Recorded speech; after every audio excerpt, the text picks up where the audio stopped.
So a lot of players going out. How happy are you to finally get some in? Well, 3 players have left, and of course you have to replace them, and I'm delighted with the business that we've had. You know, we said from the outset that we didn't really want to lose anybody because the team were going so well, but the type of club we are, and we all know our limitations and be realistic, the sort of money which has been branded around, a club like ours find it very, very difficult to turn that money down. So, you know, in the position what we're in, it's maybe, you know, it's boosted the club's coffers a little bit and enabled me to go and bring in 3 players who we think will have a big future at the club.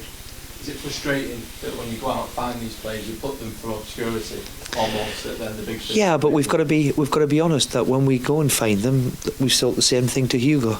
You know, come and play for Wigan, come and play in the Premier League, come and be happy at your football, and use Wigan and use us as a bit of a stepping stone, if you like. You know, this is how I sell the club to these players, and of course with the success of Palacios and Valencia in particular, and you know, but it is sad and disappointing in a lot of ways because you don't want to lose your good players. But as I said, we are all realists. We know what we're up against, and it's up to me to keep finding them, keep working away with staff to make sure that we march on. With Palacios leaving, do you see Ben Watson as his replacement? Well, yeah, of course they're slightly different, but we've given Ben the opportunity. He's the right age for us. He's played 3-4 years for Crystal Palace and probably played 200 games. He has played in the Premier League before when he was young. It's his chance. I sold the club to him to say, go on, you go and be the next Wilson Palacios if you possibly can. You know, come and use the club and enjoy playing here, and make sure you enjoy it and have a crack. And if you're good enough, then obviously everybody will be delighted. Of course, he's English as well.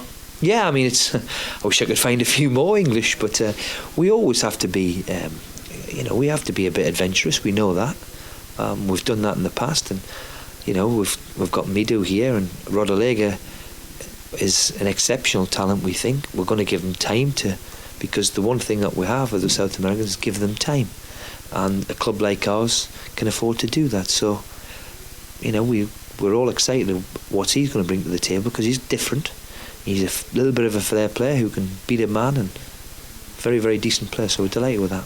How did he first come on your radar, Hugo Rodallega? Well, we've got a few connections for obvious reasons. So, you know, to be fair, the club and the people who will work with us, you know, we go out and we work extremely hard at doing it. And, you know, obviously with the connections we've got, hence with Valencia and Palacios and Figueroa, then we are and we do look at that market, because obviously they're very, very good players, as we've had here before, and obviously the money situation is not as expensive if you're buying out the Premier League. And obviously Hugo along with Mido, is that an attempt to fill the boots of Heskey? Well, of course, that's the natural replacement for Heskey, and I just want to place on record too of our thanks to Emile and Kevin Kilban, who's obviously not been as high profile, Kevin, but who else did a great job for us. And that was the situation of how can I deny them? How could I deny Emile the opportunity of wanting to go? And same with Kevin Kilban. They've both got themselves decent contracts, which they deserve. They're great lads, and they've been very, very good players for this club. So I wish them all the best. Mido was a question I put to him, but he's been at a lot of different clubs so far in his career. Is that something that you? Well, he has been. He has been. I hope that he can come and find this a little bit of a home for him. I hope he can come and just enjoy it and think, well, you know what it is, I enjoy it here. And he has had big clubs and big moves. He's an exceptional player. The one thing he has to do is find somewhere where he's happy with, and I think that's the big problem which obviously Mido has had over the years. There's never a question about his ability, but I have to say he's only been with us a week. He's been terrific all week in training, and I'm sure he's looking forward to tomorrow. And are you looking forward to seeing him in the Egyptian connection, so to speak, with Zaki up front? Well, it just shows you how the club's come, doesn't it? You know, we have our strikers are both Egyptian, which is quite unbelievable, isn't it? And I know one thing, they're a big physical powerhouse, the two of them. So I hope they can go and perform at the very highest level.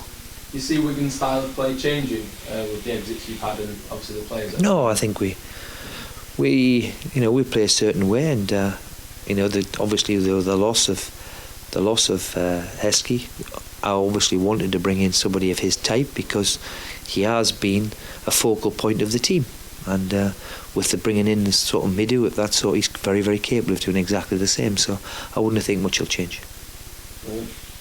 Liverpool tomorrow. What do you make of kind of the patch that they're going through at the moment? Well, I'm not going to comment on other team. I know one thing. I've just looked at the table and they're sitting right at the top there. So they're tucked in very, very nicely going to the end of January. Liverpool is Liverpool. When they come to town, it's always a special occasion. They've got fantastic players and are making possibly their first challenge in 15 years, real sustained one. So we know what to expect. We're now coming to the nitty-gritty of the season. The back end of January going into February, we're approaching the run-in. When it gets down to 10 games and the tickly bit starts. So we're looking forward to it. Against one of the top four teams, how do you approach those games, Steve? Do you see that there's any points? Well, we played very, very well at Anfield. I hope Alan Wiley's not the referee, because he made a complete and utter farce of it last time, to be honest. So I hope he's not refereeing. But I hope that we can play as well as what we did at Anfield. If we can do that, then Liverpool know they're going to be in for a game. And of course you're up there challenging now, kind of in the top of the league. How important? Yeah, but we're still looking. Well, if we can, I always knew that we had a horrific January. We had Spurs, Man City, Man United, Liverpool, Aston Villa. That is tough run of games. But we got off to a great possible start when we beat City. We lost, unfortunately, when we beat Spurs. We lost to City and lost to Man United very, very narrowly.